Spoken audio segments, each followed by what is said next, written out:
Morning, everyone. I think I know most people here, but I'm Lenny DiLorenzo, work in the McGrath Institute for Church Life, teach theology here. It's my pleasure to introduce our speaker this morning, Gary Anderson. Gary is the author of Sin and of Charity, so he's something of a complicated person, if you think about it. Now, we know from last night, as Francesca said, she doesn't like intros where you just name the titles of someone's book that you haven't read, but as it turns out, I have read, I think, all of Gary's books, and I haven't just read them. They have informed the way in which I think and the way in which I teach. And so my students have also ended up either reading Gary's books directly or indirectly as they become embedded in my thought. For example, even this semester, in a course I'm teaching on discernment, the way in which we approach the story of the rich young man is taken almost directly from the way in which Gary teaches it in his book on charity in its relations to Proverbs 19. Or going back to a course I teach for Foundations of Theology, the Introduction to Scripture, when we spend a whole week on the Joseph cycle from the end of Genesis. That's directly influenced, and that's a light way of putting it, from the way in which Gary has developed his teaching on the Joseph cycle at the end of Genesis as well. Or even going back, I suppose, maybe 15 or 17 years actually, Gary offered an Advent Bible study at our parish, St. Joseph. He hosted it at his house on the Annunciation narrative. And little did I know going to that Bible study how important it would be for the development of my own thought. That it turns out the way in which he helped us to see the Old Testament roots of the Annunciation narrative, in particular the connection to Elizabeth, would become, for me at least, the basis of a book that I wrote on vocational discernment, a course that I teach. All of the students that I've had have been influenced by the way in which Gary has taught in both these academic settings at the university and even in these pastoral settings at a parish. I bring that up for us this morning because I think it speaks to the kind of scholar and teacher that Gary is, who goes into the depths of his own scholarly research and comes from there to nourish a whole host of people, both in the academy, in the church, in informal and formal settings alike. He outed himself a few years ago as a Breaking Bad fan when he published a very popular essay in our own Church Life journal, God Doesn't Break Bad in the Old Testament, in which he brought forward an episode of Jesse Pinkman and his frustrated confession at a AA meeting as Gary was teaching about Moses before the Israelites after they have worshipped the golden calf and the trouble of confession there. He comes to us this morning to speak on marriage and science in the life of Walter White. His wife is here, so I suppose everything he has to say on marriage is under supervision at this point. I don't know if anybody is checking the science, but she'll be checking the marriage part, right? Excellent. So please join me in welcoming Gary Anderson. Thank you very much. Thank you. So might need some assistance from our videographer here today, but hopefully all the clips will work. But maybe just by way of introduction, I have to say before is it sound okay? Sounds a little tinny. Is it okay? Everyone hear me? You can hear me okay. I've used Breaking Bad frequently in teaching, and one of the lectures I thought of giving today but won't, but I thought maybe I'd give just a brief précis of it, would have been the kind of metaphysical character, ontological character of money in the show. It's actually quite striking to me how money, the pictures of it in duffel bags, oil cans, or here in a storage container, has agency in the show. The analogy I think of is I loved to watch cartoons on Saturday morning when I was little, and you'd see the character who would see money or a beautiful girl, the reactions were almost the same. The eyes would literally bug out of the head, and there'd be a dollar sign on the eyes. Clearly the money wasn't just inert paper in the background, but was exerting a power, just like the beauty of a young female would do the same thing. You'd see the eyes bug out with the figure of the young woman, embossed on those eyes. Well, you can't do that kind of cartoonish thing in a movie like this, but Gilligan makes, the closest approximation in the way in which he situates money in the scene. You have to look at them carefully to see what's going on.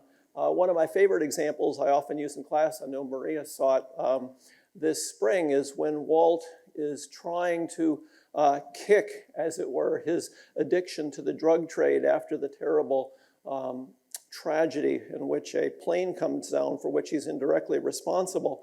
He takes the money he's made out to his swimming pool, puts it on his Weber grill, and tries to burn it. And as it starts to burn, he's watching it, and he can't let it burn. He goes in and he tries to put it out. He actually gets on fire himself, throws it in the pool, jumps in the pool, but the money clearly has just kind of leaped out of the scene and grabbed him. And I like to contrast that in classes with the scene of Caravaggio's Calling of St. Matthew, because in that scene you'll see Matthew at the left-hand side of the table. He's actually got a coin in his hat. It's like an adornment for him with his other tax collectors. They're just, focused on the money. Matthew is looking up and clearly responding positively to the call of Jesus. But I always like to ask students, well, why can Matthew, give up money and Walt can't? And this is anyone Protestants in the room will really like this. Why can't he do it? Well, you can't save yourself. You can only be saved by outside agency. And so I think what we see in that scene with Walt, and it's also deep for Gilligan, can't remember the name of the man. Who is the man from UVA who you had a podcast about Breaking Bad? Do you remember? Yes, Paul, what was his last? Call Cantor, that's right. So he makes the observation in the show that there's no religion, no God. Actually, the only place God appears is in the context of therapy sessions, which also don't work for the characters involved. In any event, Walt tries to save himself, and he can't. The money exerts agency on him. Maybe just one more story tying to Tom Hibbs's talk yesterday. The one person who actually exhibits within the show control over money, and it's a really striking scene, is Kim Wexler. In a very important moment in Breaking Bad, Jimmy's come back after a terrible escapade in the desert where he nearly loses his life, but comes back with, I think, $750,000, $500,000, I can't remember. Comes back to his apartment looking like death. Kim asks what happened. And Jimmy doesn't want to explain himself. He just says, go over and look at the bag, thinking that as she unzips the bag, which is almost always an erotic moment in this show, and opens it up to see what's inside, she'll understand the risks that he took. Well, she opens it up, but what's very interesting is she doesn't see the money. Obviously she sees the money, but that's not the focus of her attention. What she sees is his coffee cup that she gave him with a bullet hole through it. That's what she sees when she looks there, the cost. She doesn't see what he's gained. And that's an incredible window into the character of both Kim and Jimmy. What do they see when they open up that bag? And this is an incredible scene too. I didn't pick this picture, but this is Lenny. They have so much money. One of the problems with all this money is what are they going to do with it? They have it here in a storage bin. They have a tarp over it, and it's collecting bugs. It's like firewood. They have to have some way to get the bugs out of there. It's like a big problem. How do you store this stuff? In any event, that's not the paper I'm going to give, but I thought I would.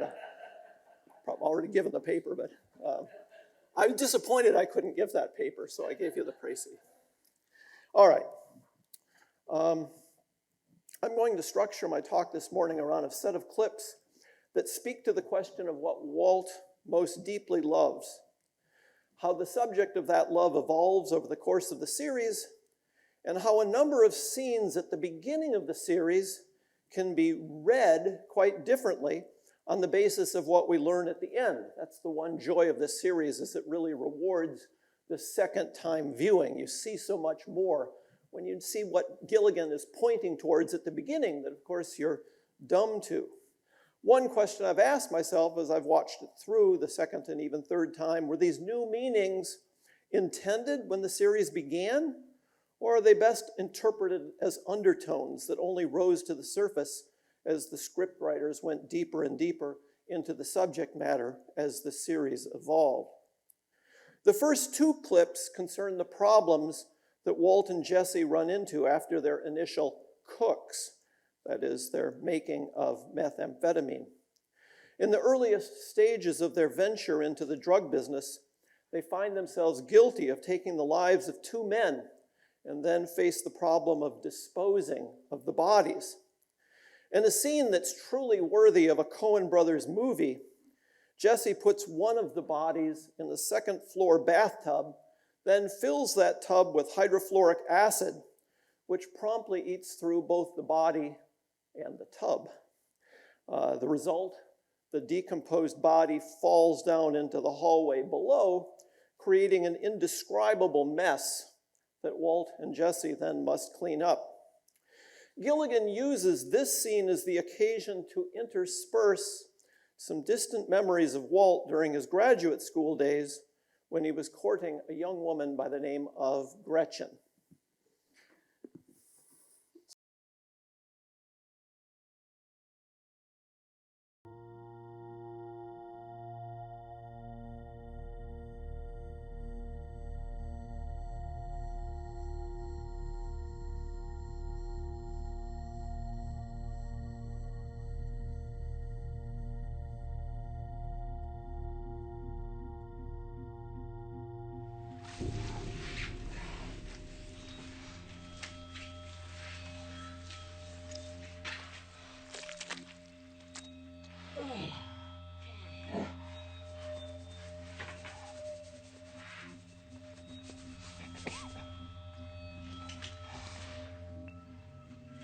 Let's break it down. Hydrogen. What does that give us? By mole, we're looking at 63%. 63? Wow. That is a big bite. And next up's got to be oxygen. Oxygen, 26%. 26. There you have your water. Carbon, 9%. Carbon. 9. For a total of 98%. Right. Nitrogen, 1.25%. 1.25. That brings you to 99.25, which only leaves you with the trace elements. Down where the magic happens. Oh, wait a minute. What about calcium? Calcium's not a trace. It's got a whole skeleton to account for. You would think, right? Right. Calcium is only 0.25%. What? That low? Seriously? Damn, I never would have thought that. Okay, so where does iron fit in? Iron. Wow, okay. 0.00004%. What? You can't have hemoglobin without iron. Apparently it don't take much. Oh, damn, go figure. Sodium. Sodium, 0.04.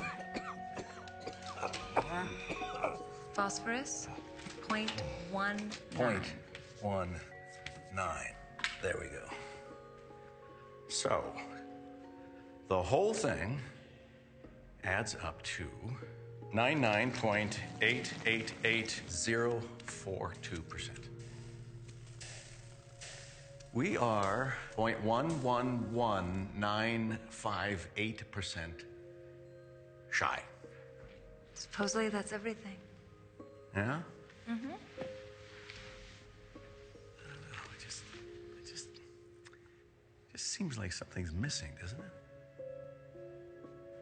There's got to be more to a human being than that.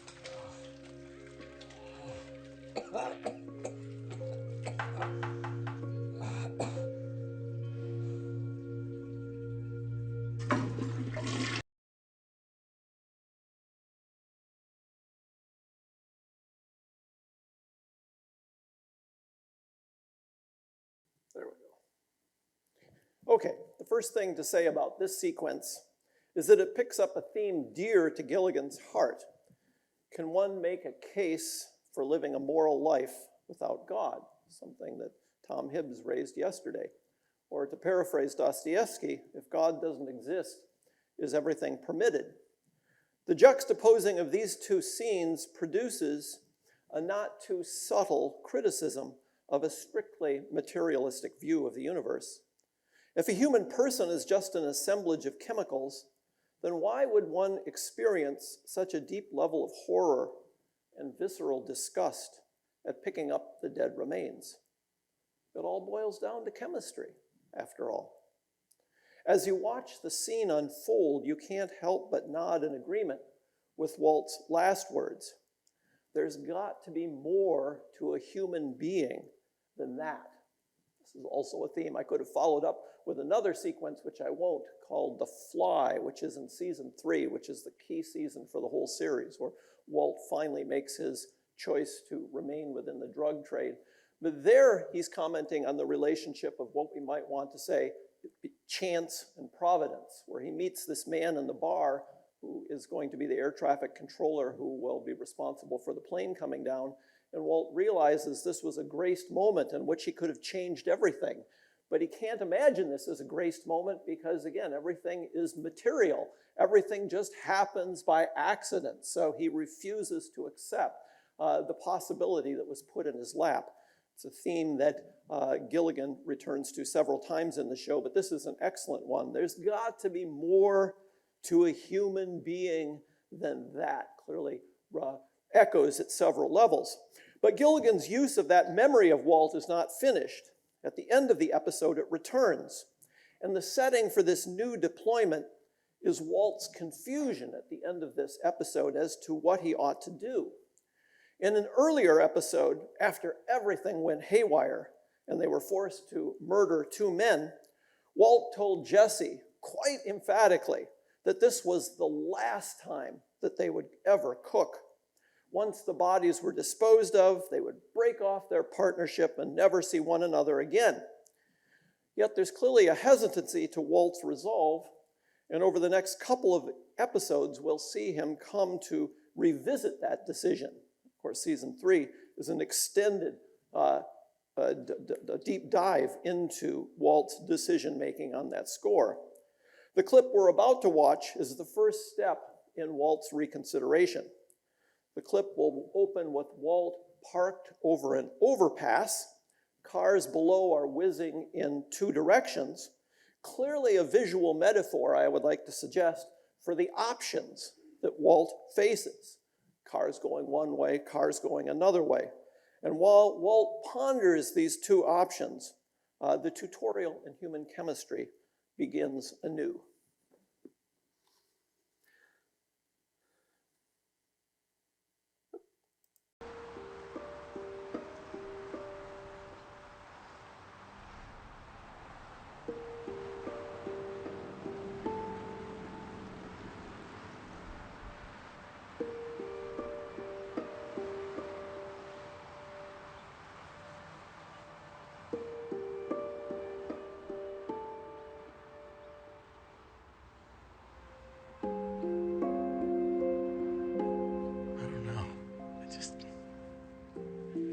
Doesn't it seem like something's missing? What about the soul?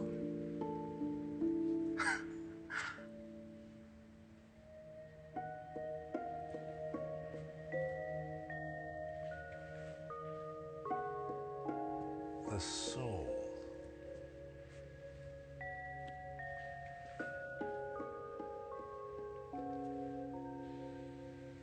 There's nothing but chemistry here.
Skylar.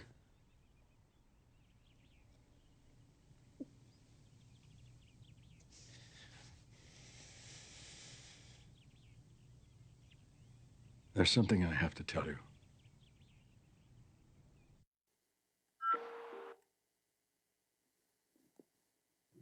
At one level, this scene fits perfectly with what we watched earlier. Gretchen's remark, "What about the soul?" is just the response we'd have expected to Walt's earlier declaration. There's got to be more to a human being than that.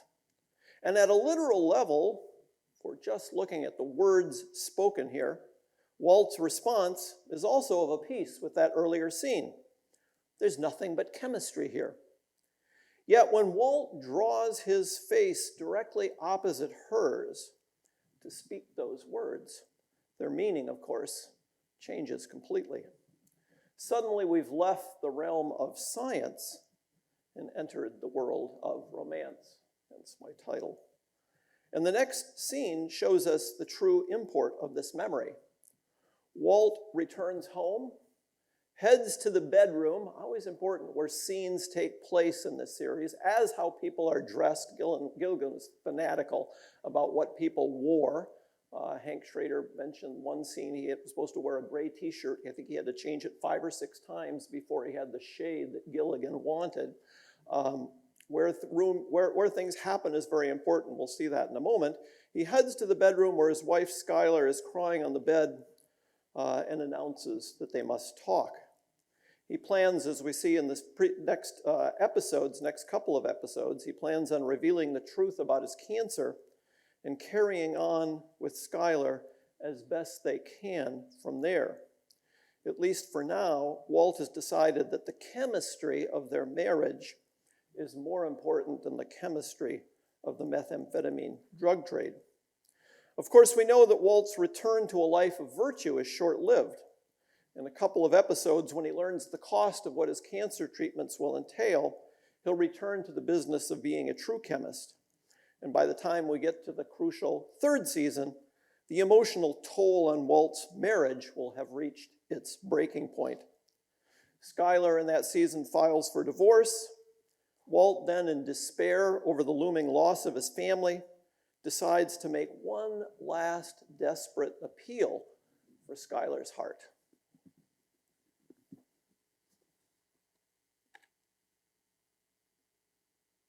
This is the one that might not work. You gotta love technology. Especially someone who knows what he's doing.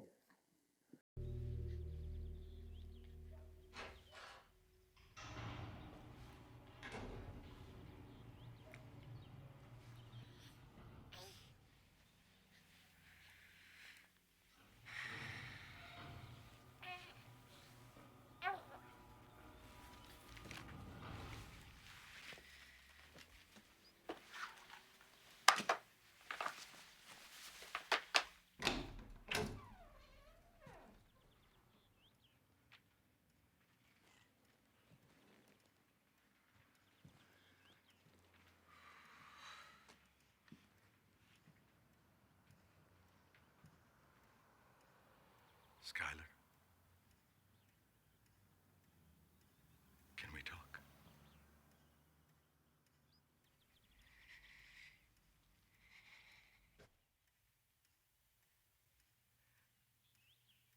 I've done a terrible thing, but I did it for a good reason.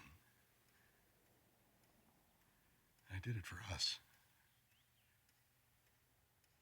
That is college tuition for Walter Jr. and Holly, 18 years down the road. Huh. That is health insurance for you and the kids, for Junior's physical therapy, his SAT tutor. It's money for groceries, gas, for birthdays and graduation parties. Skylar, that money is for this roof over your head. The mortgage that you are not going to be able to afford on a part-time bookkeeper's salary when I'm gone. Walt, Please. Please.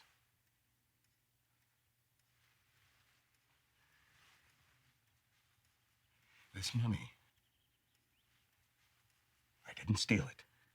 It doesn't belong to anyone else. I earned it. The things I've done to earn it.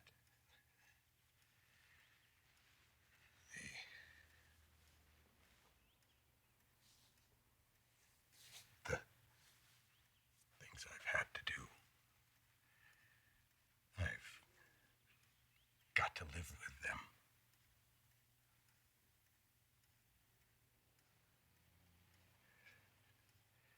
Skylar, all that I've done, all the sacrifices that I have made for this family, all of it will be for nothing if you don't accept what I've earned. Please.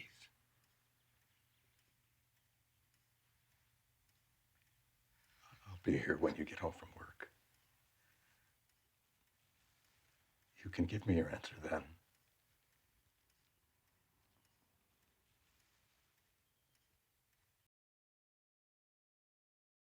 Thank you. There are several aspects of this scene that are worth attending to. First is how it begins. Skylar is in the master bedroom with her baby, waiting for Walt to leave the house so she can make her way to the office without having to interact with him. And maybe just a short aside here, she's dressed much more provocatively than is customary in this show. Usually she's very modestly dressed. But her deep V-neck puts a clear accent on her bosom, which in turn foreshadows the act of marital infidelity that will incur at the end of this episode. The tragedy couldn't be more obvious. She sits on a bed where a year or so earlier she had conceived that baby in a relationship that was still defined by the sacral bonds of marriage. As she makes her way down the hall, all the while the bedroom in view directly behind her, she comes face to face with the cause, of course, of her troubles. The enormous duffel bag full of money. Again, purportedly they're acting with some agency. It's not just inert. Walt's placed it there, blocking her way, opened up with all of the glories there in full view. This duffel bag of money, nearly $750,000, blocks her exit from the house. When she first hears Walt's voice, her eyes, as well as ours, are focused on the money. It's as if the money in the duffel bag is the body to which the voice we hear is attached. Once she lifts her head to see Walt, he begins his impassioned plea for sympathy and understanding. But the framing of the scene is really extraordinary. The imposing bag of money sits athwart the troubled couple, physically dividing them, while the camera is set such that the viewer's gaze is directed down the hall to the bedroom that Skylar, of course, has just left. We're presented here with the tragedy of Walt's choices. In trying to save Skylar, he's closing the door to any sort of return to marital intimacy. I might add that the episode is titled IFT, meaning I F-bombed Ted, which is what Skylar will reveal to Walt at the end of the episode when he asks if she's made her decision about the money. She had. In other words, that very day she'll violate her vows of marriage with the man who has hired her. And that's the answer she'll give to Walt's proposal later that evening. Now we're going to move to two scenes from the very last episode of the series, one we spoke to yesterday. A couple of them, actually, Tom Hibbs addressed briefly yesterday. The first clip shows Walt visiting Skylar for the last time before he passes from this world. Skylar's life is a mess. Her home has been recoded, and she's a mere shadow of the person she once was. Walt's purpose in coming on this visit is charitable. He's going to reveal to her the means of solving a pressing legal problem. But most interesting, as you'll know from yesterday afternoon, is what Walt is going to reveal about what motivated him to remain in the drug business. even at the tremendous cost of the family. And juxtaposing this scene with what we just saw, all of this I did for the family, and then this scene, you'll see the tremendous transformation in Mr. White. Okay.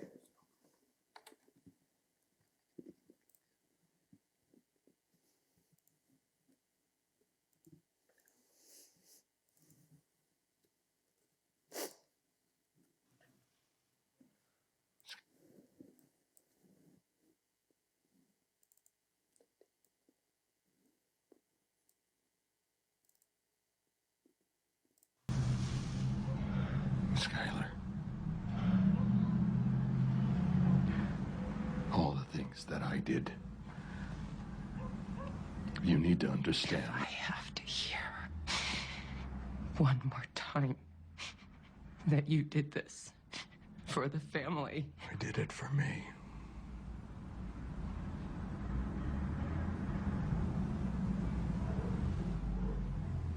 I liked it. I was good at it. And I was really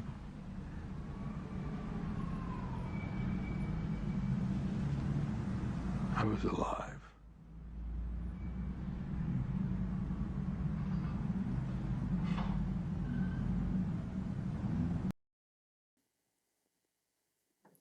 Here we see the transformation of Walt in its completed form. His initial foray into the meth business was driven by strictly utilitarian considerations. He needed cash, and lots of it, and in a hurry, in a big hurry. But the deeper he got into the operation, the more his affection for his newfound trade became. In the years leading up to his cancer diagnosis, this at one time world-class chemist had been, quote, wasting his life teaching disinterested and bored high school students. But once he began cooking crystal, his talents as a chemist were widely recognized and handsomely rewarded. The tedium of what Heidegger or Walker Percy called the drudgery of everydayness disappeared. I think this is one of the reasons why viewers of this series loved Walt, much to the consternation of Vince Gilligan. He couldn't understand this. In fact, it disturbed him. But I think there are two reasons. One, Tom Hibbs pointed to last night, is that Walt does eliminate bad guys that we also like, and we love seeing those guys meet their comeuppance. But I think the other attraction to Walt is you really do see him come alive. And everyone doesn't want to go through life sleepwalking, and Walt truly does come alive by virtue of what he is now doing. He's no longer sleepwalking through life, but sitting on the razor's edge of a veritable drug empire. The power and fame for Walt were intoxicating, but the real draw wasn't so much the power, and by the end it certainly wasn't the money, but it was really the love, and the love for the chemistry that he could do so well. This was a man for whom chemistry was not just a subject to be mastered to serve other ends, but he loved it for its own sake, a love in its ultimate sense. He put his love for chemistry over all other competing goods, such as his family and marriage.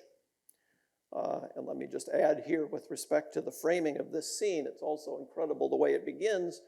We don't have the bag of money, as it were, standing between Walt and Skylar. We instead have that pillar that blocks one from the other. It doesn't take place in the bedroom either, this conversation, but takes place in the kitchen. And now for the last clip, the very end of the series. And here we'll see Walt's true love depicted in stunned clarity. Knowing that he has only a few minutes left to live, Walt retreats to the room of his deepest love and sensitively caresses the body of his beloved while the music of Badfinger plays in the background. Listen carefully to the lyrics. Vince Gilligan evidently had a dispute with his other scriptwriters about what song was going to be put here. Other scriptwriters weren't convinced that Badfinger was the best. Vince insisted. I think in the end he made a good choice. Listen carefully to the lyrics as you watch Walt prepare to leave this world, especially the line, "The special love I had for you, my baby blue." Really extraordinary. And watch him, as it were, caress the scientific instruments as that song plays.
Most people like to die in the presence of their beloved family. This is his family.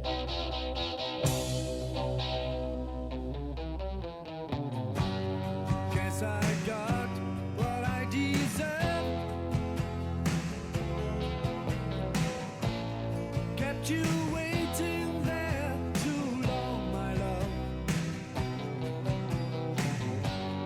All that time without a word. Didn't know you think that I'd forget or I'd regret the special love I had for you. Baby blue.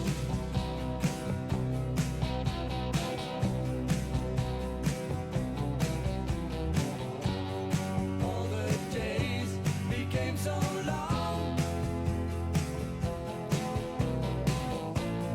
Did you really think I'd do you wrong? Dixie, when Lovely to watch, but you can watch it on your own. I think we've got the picture here. With this picture, Walt's transformation is now complete. And in view of this, it's worth going back to the beginning, the first clip that I showed from the very first season. We saw that the key moment in Walt's initial transformation back to his family was grounded in his romantic life. His love for Gretchen in that scene, which I suggest at least the way it works there is she's a stand-in for Schuyler. His love for Gretchen Kuhn Schuyler was sufficient reason to leave his passion for chemistry behind him. But was it really? The true genius of Vince Gilligan is how he drew up that crucial scene. I mentioned at the beginning of my talk that Walt turned the conversation abruptly from the subject of physical chemistry to romantic chemistry. But in light of the whole series, going back and rewatching this episode, is there not a deeper double entendre here? As he leans over Gretchen and says in a soft, tender voice, "There's nothing but chemistry here." Doesn't this foreshadow where Walt would end up? The rejection of his nuptial bond in favor of a love for science. Maybe just as an appendix here, that's the end of what I wanted to say, but there's a couple of other scenes actually in the series that I think you look at differently with this in mind. One is after Hank and his wife Marie leave their house after having dinner with them, and Schuyler won't reveal the reason why she wants to divorce Walt. And so Marie and Hank are left puzzling about this. Hank happens to know that Walt has a second cell phone. And so he dresses down Marie as being, naive and stupid. Don't you know why men have two cell phones? The second cell phone is clearly for his lover.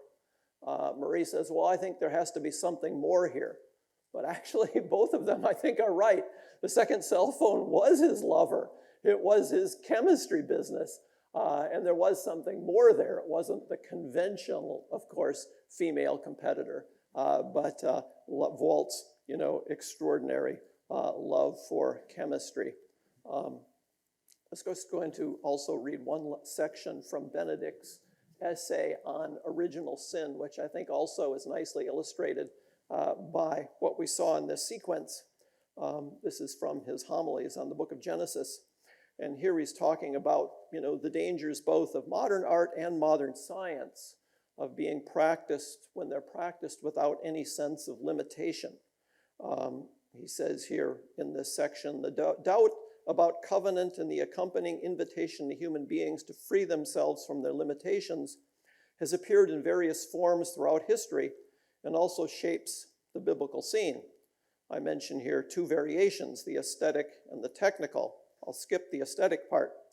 The significance of this is far more evident today with respect to the second variation, the technical, but it's only another version of the same way of thinking and of the same reality, because the Greek word techne stands for the English word art, and the same idea of being able is implied here. Hence, the same question pertains. What may technology do? For a long time, the answer was perfectly clear. It can do whatever it may do.